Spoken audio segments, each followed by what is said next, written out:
starting with 2 and 2.38 pounds, so about 2.5 pounds of beef chuck roast. And I like lots of fat in it because I think that's part of what makes it really good. I'm going to take some salt.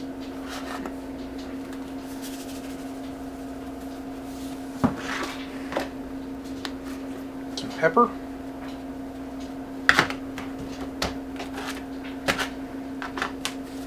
Salt. Some pepper. And then we're just going to set that aside. Let's set like that. While the beef's in there, we're just going to kind of use what we have. We're going to go ahead and cut up our vegetables. So that's the key to this, is use what we have. So I've got some of these little baby carrots. I'm going to chop those into big chunks. I don't want little tiny chops for this. Put those in a bowl. And I've got some celery stalks I've already taken out. I brought this out. See, you get this sad looking celery. So what I'm going to do is, it's okay if it's not super crisp, but I'm going to go through in the stalks that are still usable in this. I'm going to take out and use. This is a good recipe for these because it's all going to cook down anyways. And everybody always ends up with this. When you get celery, you end up with like some sad stalks. So I'll just throw out the ones that are not going to be any good. The ones that are good, I'll wash and use. Now we've washed these, and so I'll cut the bad parts off the end of them. And again, we're just going to chop these in nice big chops. We don't need, aren't going to do this up fine. We want the nice big pieces because it's going to form what's kind of called our mirepoix and set on the bottom. So we got nice big chunks of celery there. Usually I would use 2 onions, but I only had 1 onion left where we're in quarantine, so I'm going to use 1 onion.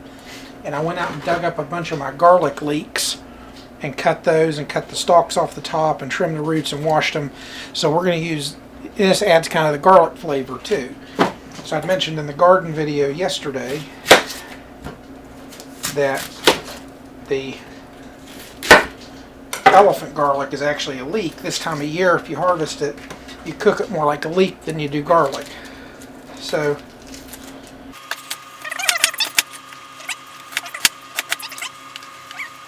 should have got a bigger bowl.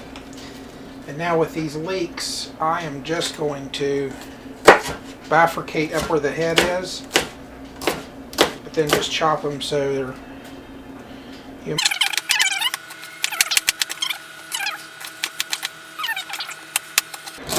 so we're going to be, it's going to help build our braising liquid when we're done. So now we're going to go over to our roast.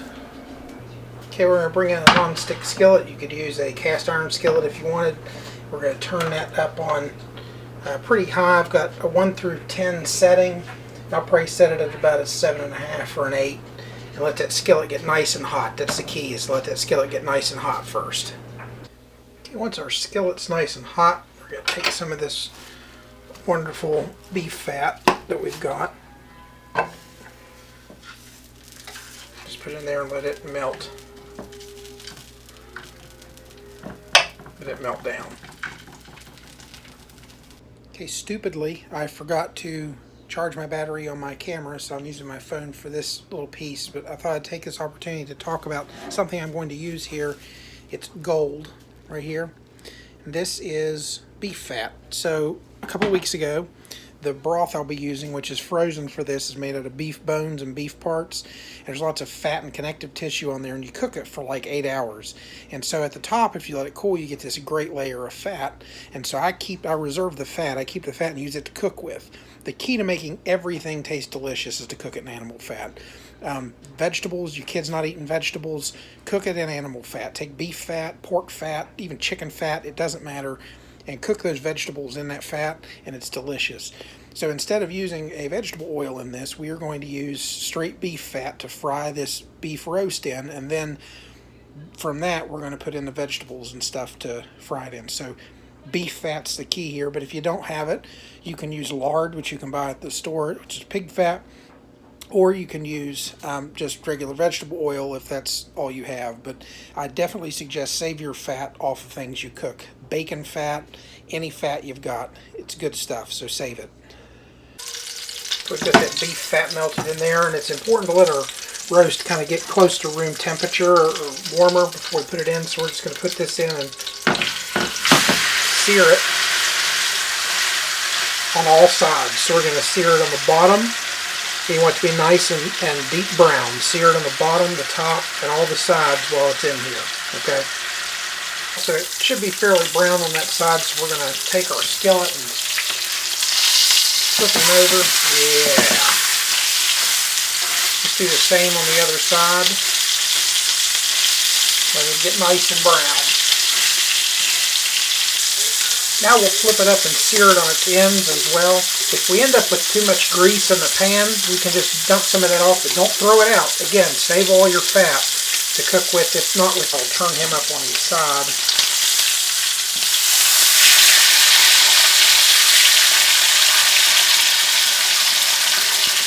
Cook it up on its side, like this, not sideways so you can see it. We're just going to cook him up on the edge like that for a minute. All this brown in here, you want to keep all that. Don't get rid of that for any reason. That's their flavor right there. Turn my heat down on medium heat because the skillet's getting a little hot. We're just seasoning this roast up.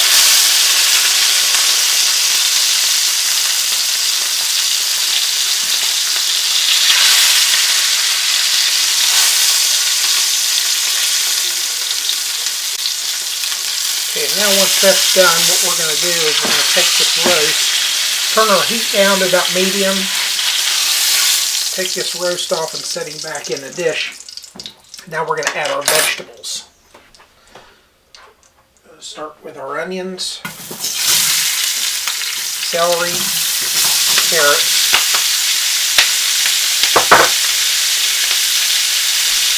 and our garlic leeks.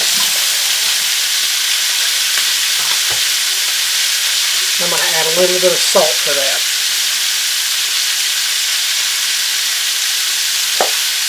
And a little bit of pepper.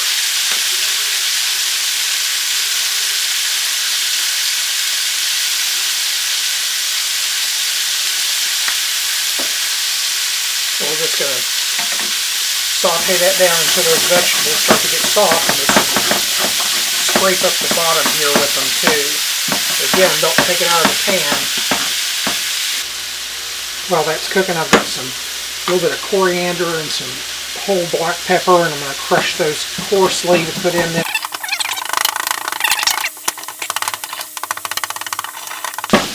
Set that aside and wait till we use it. Now these have started to cook down, we're going to start on our braising liquid. So the first thing I'm going to put in there is some crushed tomatoes. I just took a little bit out of a can, probably about a third of a large can. Turn my heat down a little bit.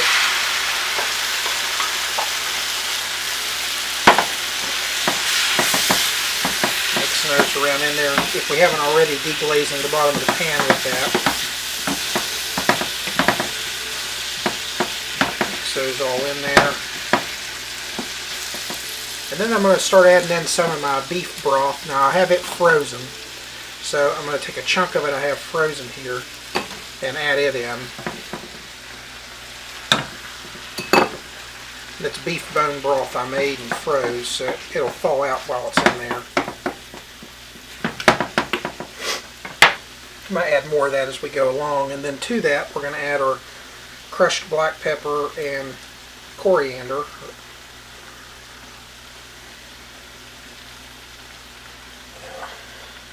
Over a mortar and pestle. I'm going to add in just a little bit of Indian chili powder, and by a little bit I just mean you'll see just a pinch. It doesn't take much of that.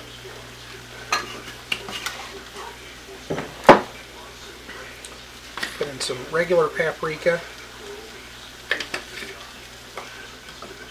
Put in some smoked paprika. Not a ton, just a little bit. We're going to start with our tangy and sweet combinations of stuff. So I'm going to put in just some ketchup. And then I'm going to let that cook down a little ways and then add a few more things. Alright, so I add a little bit more of the broth, and I'm going to add a few bay leaves in there. You could add any other sweetener. I'm going to add a little blackstrap molasses in there. Not a ton, but maybe about a tablespoon.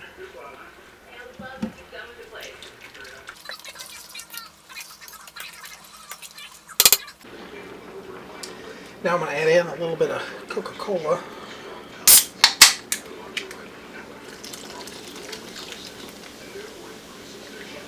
And we're just simmering this until everything's kind of melted. Taste as you go along and wait till it's where you like it. Because I like mine a little bit on the sweeter side, I also added about a 1/4 cup of brown sugar in that. So now we're just kind of getting that all melted, about another 2 or 3 minutes, and then we'll be ready to transfer. And now what we're going to do, I'm going to turn the heat off on that. And down here is my roast. I'm going to move my roast over. Take my roaster pan. I've got one of these great ceramic roaster pans. And I'm going to start shoveling some of the vegetable solids into the bottom.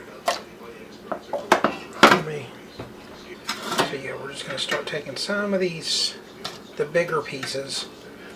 And we want to line the bottom with those because that's going to help stop our roast from sticking as we braise it. Now our oven's preheated to 300 degrees. Okay, we've got enough of that vegetable mirepoix in the bottom there. So now what we're going to do is we're going to take our roast, set him right there. Okay, so we got it in the pan, and then what I'm going to do is pour the rest of this braising fluid over it in the pan, right like that. Kind of spread it out there. Now we're going to cover this bad boy up, and I'm going to cook this in a 300 degree oven for about 3.5 to 4 hours, and then we'll check it. So just look at it. I mean, I'm not like taking it out or anything, but it'll be 3 to 4 hours until this is done. Okay, so I've just pulled this out of the oven right at about 4 hours later. As you can see there, it's super soft, which is the way we want it. So I'm going to pull that debris off the top of there. I'm going to take this, the roast, and put it in another container and put it in the fridge, and then take this fluid in another container and put it in the fridge. So the reason we're going to cool it in the fridge to eat tomorrow is that makes it easier to slice when it's cold. So we'll take that, and then the fluid, as it cools, all the fat will rise.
Dad, are you making dinner?